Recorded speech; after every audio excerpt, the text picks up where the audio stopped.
شروع کرتی ہوں رب ذوالجلال کے نام سے جو بڑا مہربان اور نہایت رحم کرنے والا ہے۔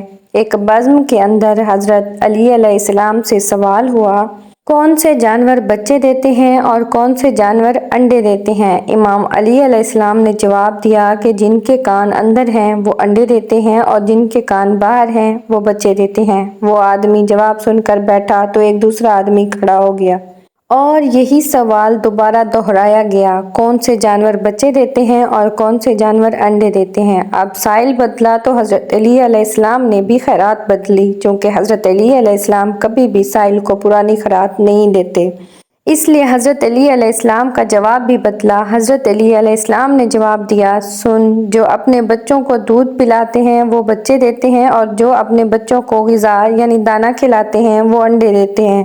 جب دوسرا آدمی اپنا جواب سن کر بیٹھا تو ایک تیسرا آدمی کھڑا ہو گیا اور یہی سوال دہرایا، کون سے جانور بچے دیتے ہیں اور کون سے جانور انڈے دیتے ہیں؟ حضرت علی علیہ السلام مسکرائے اور کہا، تیرے لیے بھی نیا جواب ہے۔